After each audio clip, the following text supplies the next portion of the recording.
in that equipment. And I think, again, it's like, where are they going then? They're going straight to their iPads and their computers if there's nothing like that for them to do. We have to provide, you know, a lot more challenging risk for kids in spaces. I just wanted to go back, I missed this. One of the things we're doing with the design is co-creating the design brief. So we'll take the pop-up and play model to the park, existing users, have a play session with lots of different materials, and then get the kids to help us create the design brief, and then goes to the designers. So really want to hear from them. You can see this is Nalia telling us what she wants in her playground. This was before I set up Hummingbird. My mum, I'm from PE originally, and this is on the beachfront, the King's Beach, and this was in 2012. I took this picture. Amazing playground. I don't know why Jobo can't have things like this, but when I thought about it afterwards, I was like, it ties in with tourism and economic development objectives, because it's that space, you know. They're not doing that down the road in residential areas. Why can't we prioritise spaces like this for social development objectives? You know, also the one in Cape Town is, you know, linked to FIFA in a big kind of tourist spot. We're not taking those kind of, you know, having these spaces in places that really need them the most. How am I doing for time? Just 15 minutes. Okay.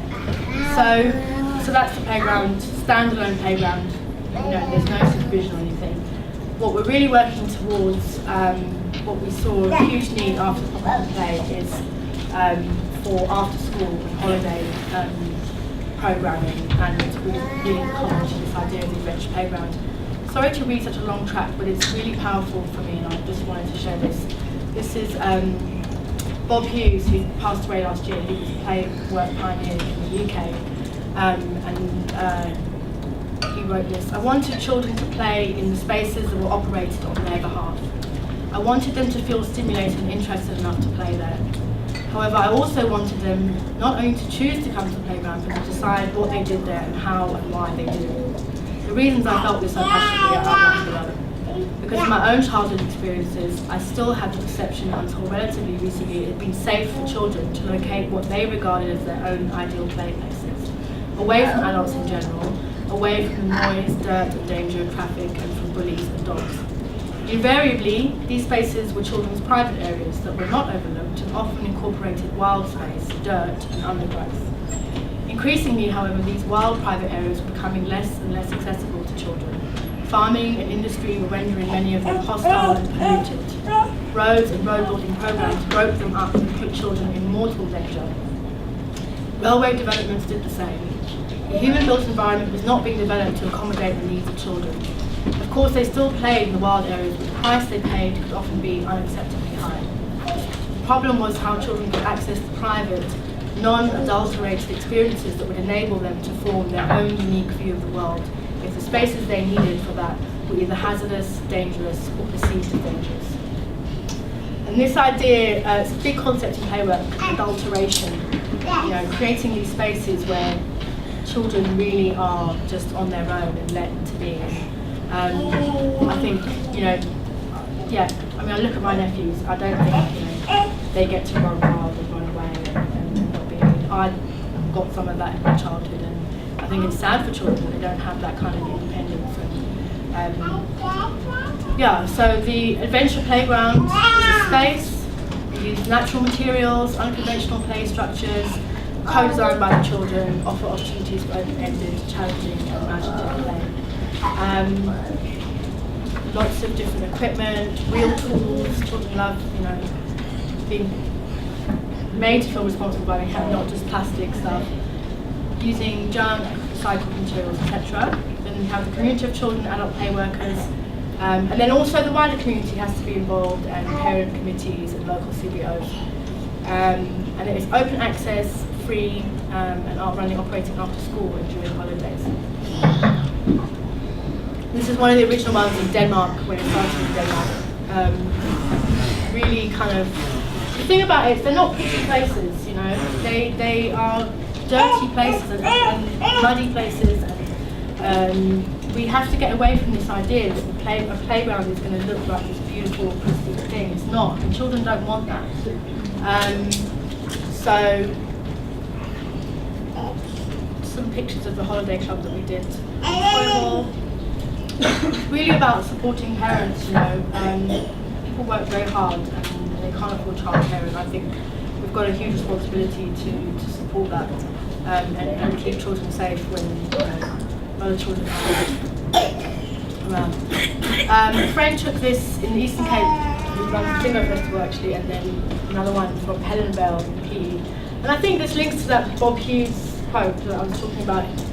As much as you see, oh, it's dangerous, or oh, it doesn't look very kind of nice, that matches and stuff. I think it shows that children have this adventure and an innate sense, need to play. That does actually look really quite fun when you're doing that. Afterwards, a ranger came. Video of it. Ranger comes with a stone and rock, threw rocks at the children. So, but we need to learn from these things of like what are the things that children want to do, but contain it in a space that is kind of safe, but still has this element of risk and danger that they kind of need. In terms of our research and advocacy work, we're quite interested in looking at this emergence of playwork in South Africa, shifting from this childcare model. So it's that concept of play as progress that I talked about, this idea that play is only just about learning skills to move on into adulthood, and this idea of structured play. We really have to deepen our understanding of play. There's like so many different typologies of play, and I won't go into all of that. But there is, I think we need to kind of deepen that understanding with childcare workers of how to, really facilitate and understand play.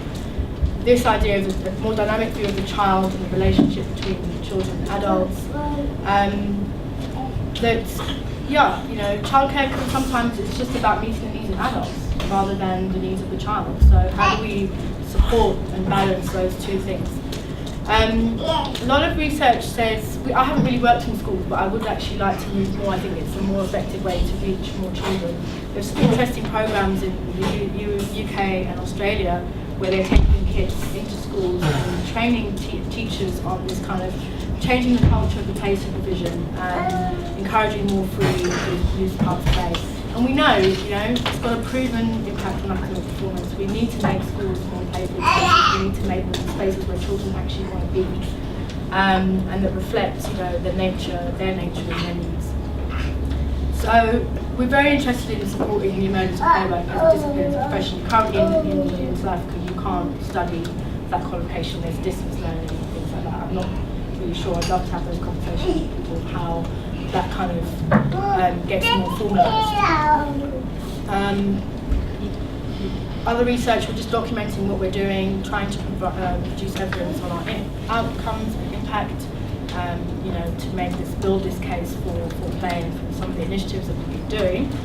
And then I'm also just really interested in deeper, the kind of more reflective and the history and the sociology of play in Africa. There's really not that much. It's very hard to find this stuff documented, and there's just so much richness that we need to capture.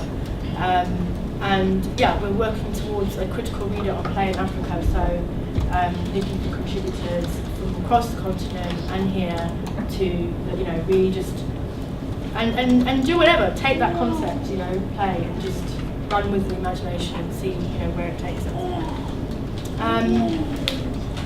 Our successes, we've had good participation, good feedback. There is a demand for, huge demand for play programs. I think the relationship with JCPZ, we've really been able to put play on the agenda there, and it's been, a massive success to get this playground project off the ground. Drawing lots of different people into the sphere of play work, artists, musicians, and other professionals. And then the research that I've talked about, and I think also this Hummingbird quality of just, problems, blocks, and we've been able to really kind of like shift and move and change, and through that our practice has really become quite strong. This was, again, failures. We were given this outline by HSRC and we scratched it out. Like, there is no such thing as failure in play. Like, we learn the biggest growth is from our mistakes, and we've learned so much. Because we don't have a permanent site, we can't register children, we can't gather data, we can't build relationships with caregivers and secure, greater ownership of the Playwork projects. We really need these spaces. I'm so glad that to have Joburg City here, and I think there's someone from China as well who came earlier. We need to have a process, that's coming on to our lessons, we need to have processes where communities can access this space. It has to be much more efficient than, and we're not a case, our case with JBC is there are many people who are waiting for spaces to run programs, and it's urgent. So yeah, we've had a good experience with parks, and it would be nice to see, more contact and communication with other departments. Food has been a bit of an issue in some of the programs. We've, children really, they come with like 5 rand, they buy a little sweet, little packet of chips for the whole day. So we've had to put money that we're going to spend on materials, buy food. So that's been a big challenge. And then this idea of, carers not wanting their children to get messy or risky play and things like that, and communicating to them how vital those types of play are to their children's development. But that again, without the site, without a permanent place, we can't start building and having that conversation with them, because we've been doing this kind of quite ad hoc play sessions. So, lessons learned, we really feel that communities, as well as government playing its part, communities have to take ownership of public space. I think our history, people really have, they feel divorced from public spaces. And there is also, I think there's a policing culture of public space. My local park, for instance, there's a community centre, there's a park, but the security guards, the children go and play on the other side of the park, because, it's like, you can't do this, you must do this, you must do that. We have to change that kind of policing culture, I think. Play is free. It really requires adults to create that environment for children. It's just effort. We're not funded. We work full time to do this voluntarily.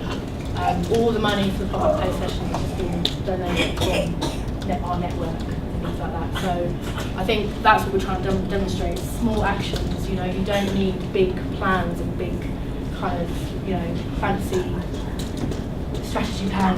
Just go out in the street and just start doing it. I think we've learned that. You need this integrated approach to implementing play programs in different departments, I think, and then being able to measure more efficiently. In schools it's really easy to measure, but in public spaces, looking at doing research on play, it's a lot more kind of hurdles. I think I'm kind of repeating myself a little bit, so you can read there. The urban planning legislation, another big thing, just need a lot more child-centered thinking, and then the money. We need a much greater, public spending commitment, and I think that's the crucial one. Thank you.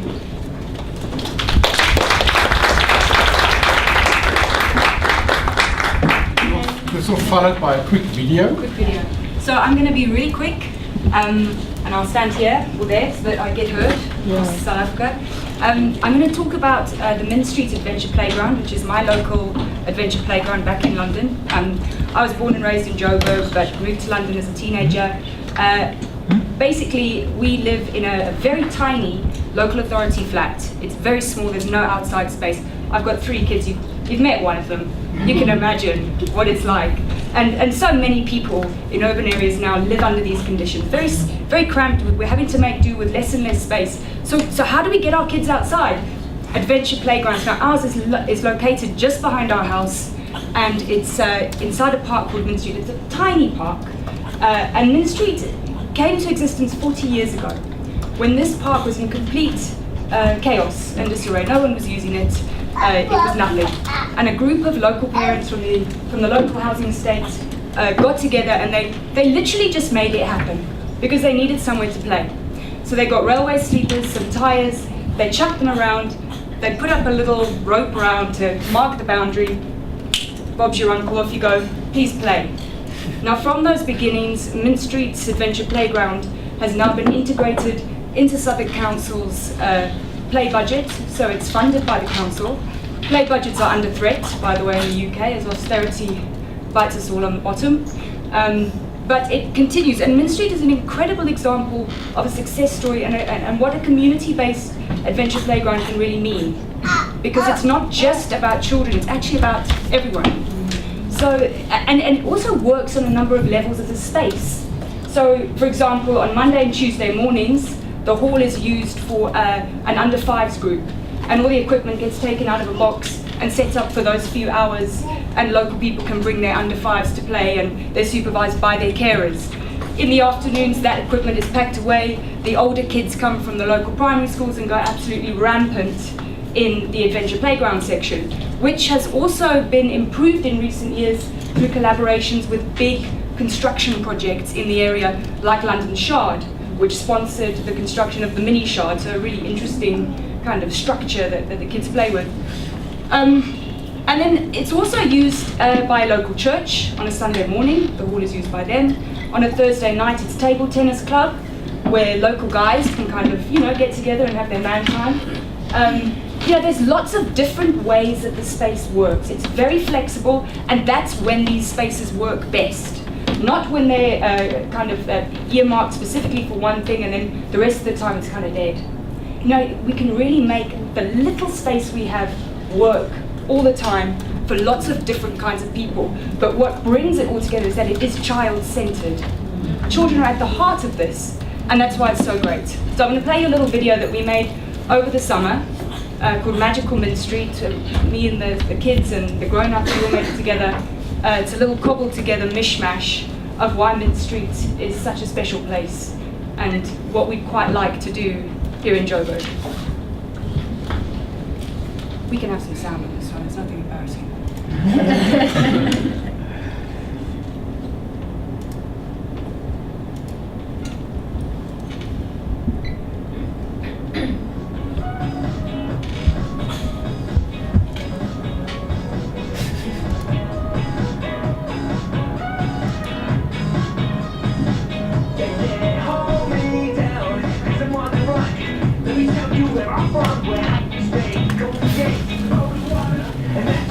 That was during the World Cup, so all the kids had their different world flags painted on their things. They're about 19 different nations. Africa is well represented.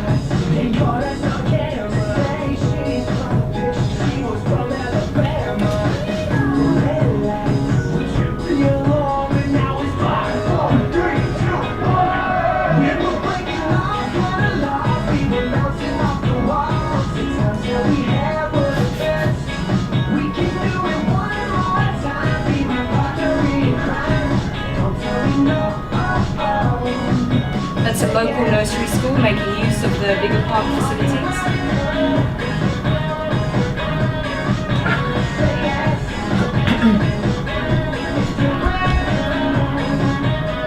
That's our local street dance club practicing.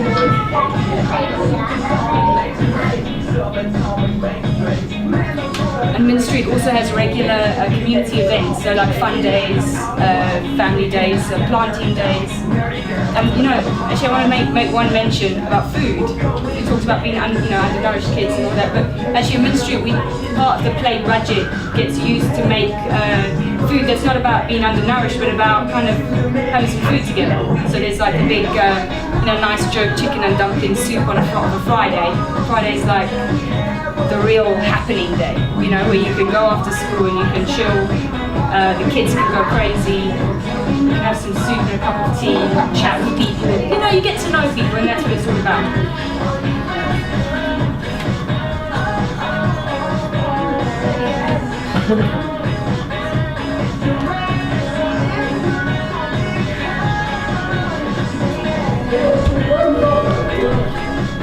And this is Jason, our resident play worker, who is awesome. And I think that thing of being a play worker is also very important. People who are there to kind of facilitate this community space, because their passion is really what holds it all together. Thank you. Well, chairing a session, I've never been so perfectly on time. So it's 3 o'clock and we can proceed with the discussions.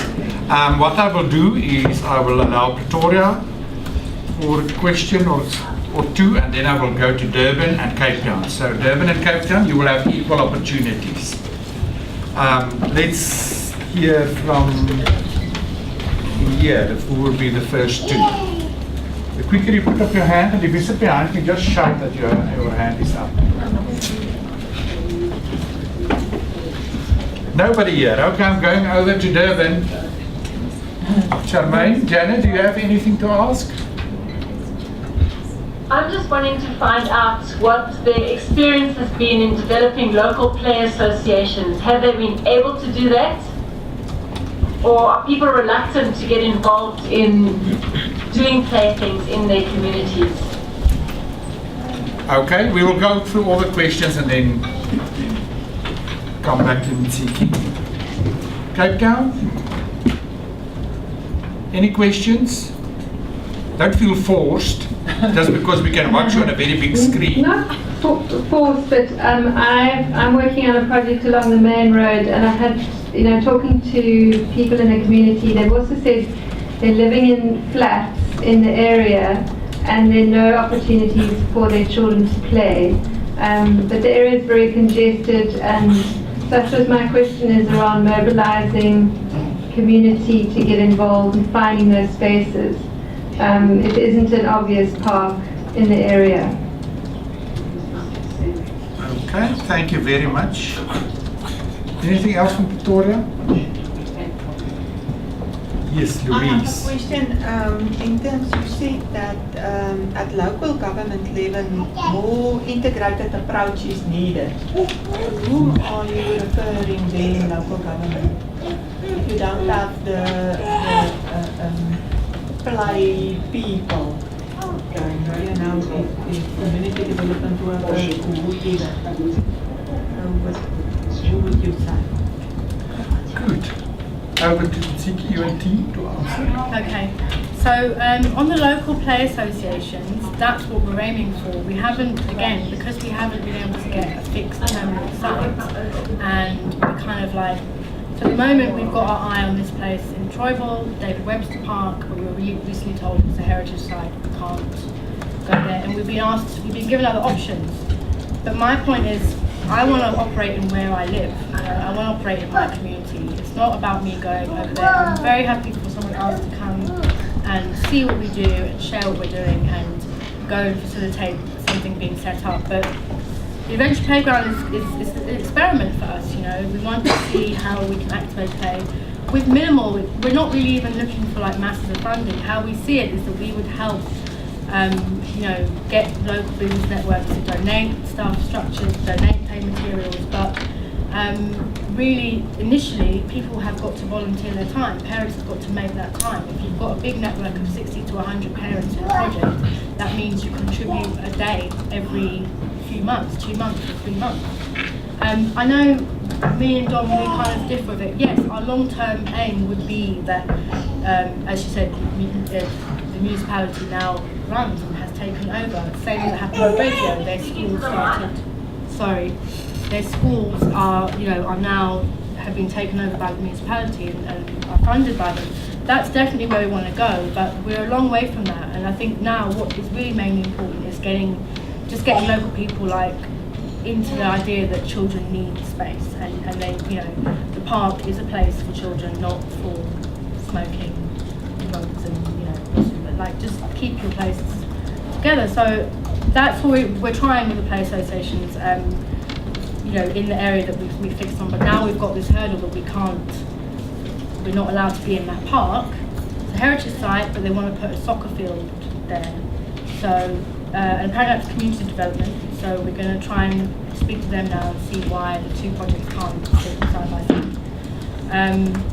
Does that answer your question? Janet, is it Janet? Or? Yeah. We suppose it's answered today. Okay. Don't object violently. I think just connecting with your question, Louise, about the integrated, the people I'm talking to are community development, social development, sports and recreation, and parks. And I just don't see we talk about there's a lot of, they want the ECD unit. ECD is really focused in that school time.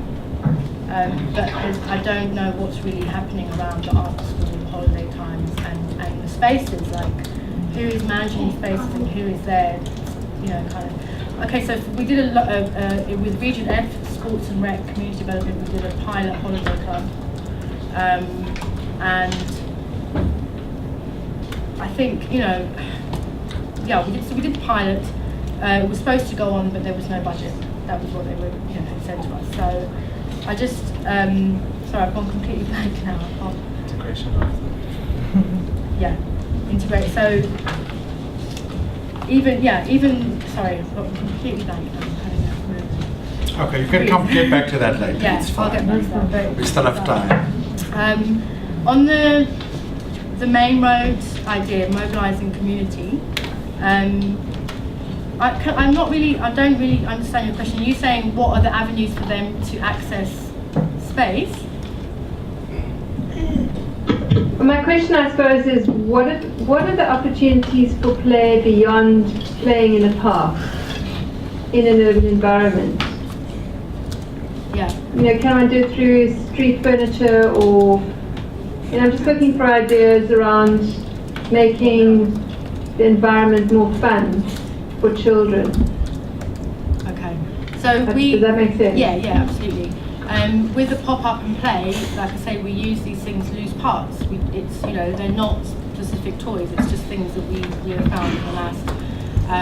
Fabric goes down really well, and it's just for us. It's about having space and resources, but the space doesn't have to be. We've done stuff that are not in green spaces. We do stuff in the street. So I think to encourage people, it's just gather the equipment, and you need people to supervise, and then I that's what I would advise is play kits. Yeah, I think. I just wanted to mention how I used to work at an adventure playground in Paddington in London, another very built-up area, and that began in the 70s with parents and kind of local carers literally blocking off the road in the summer holidays. They got traffic cones and blocked off the road and kind of forced the council to acknowledge this need for outside space. Thank you.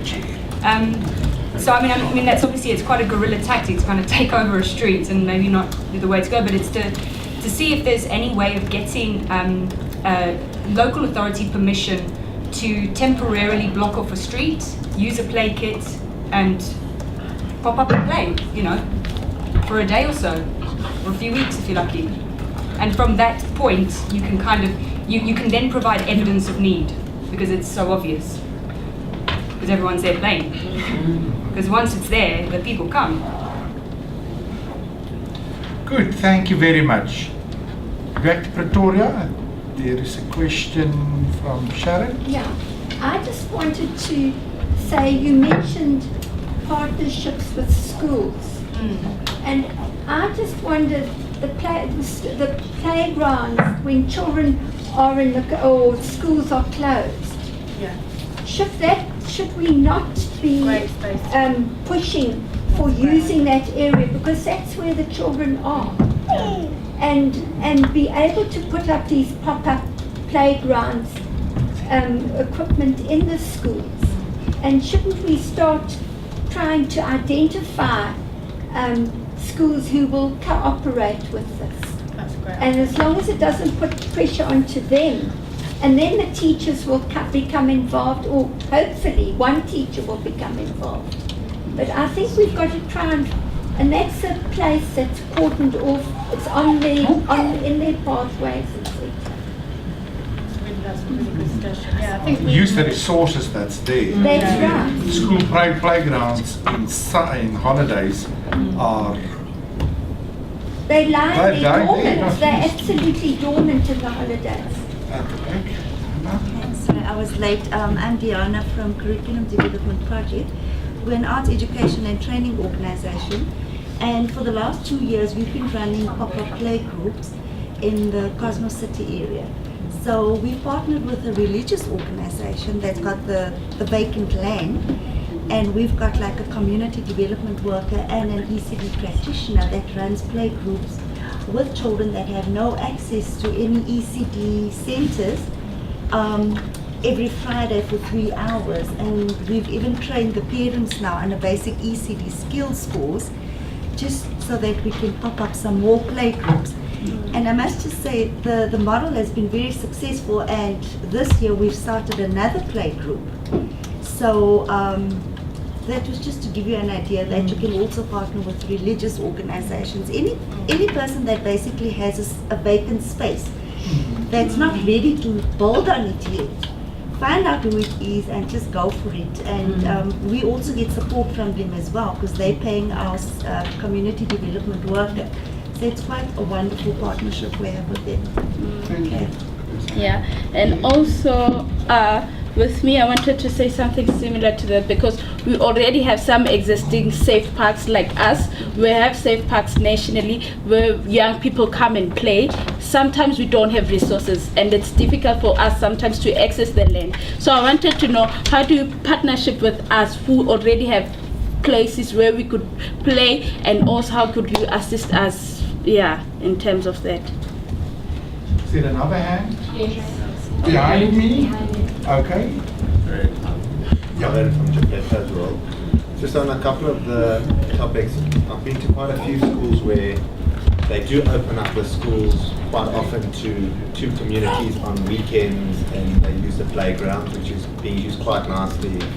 I was recently at about a couple of schools in Soweto that the schools were being used afterwards, which was very encouraging to see. They had the playgrounds already, they've got the equipment, which is sort of looked after because it's in a confined environment. So that was very encouraging to see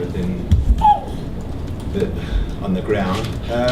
When it comes to pop-up play, there's a big problem with pop-up play is obviously vandalism and things going missing. So you have to be able to bring in, bring out things that might not be very expensive, but if the log goes missing, so it goes missing, there might be another tie-in that you can encourage, and it's for the facilitator to just bring those elements in and just put them in the circle and let the kids, because the kids will play with it, but sometimes the children need a little bit of a boost to say, hold on a second, this isn't just a log that people are sitting on, it's something that we can jump off, we can surf it, we can, and the kids will use their imagination.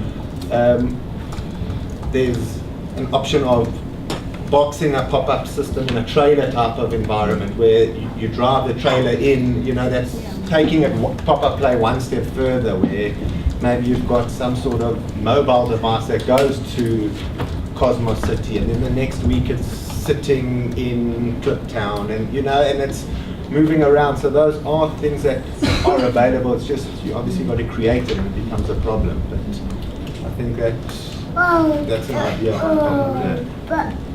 Was there another hand, or there's two behind you? Sorry to interrupt. It's really difficult to hear when people are not close to the mic. If you can remember, please. These little black buttons in front of you are the mics, and we hear everything that you say also when you whisper afterwards. Listen to the tape, so just be careful.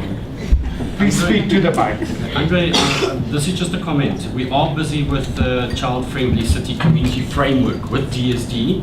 I am part of the social development framework for child protection.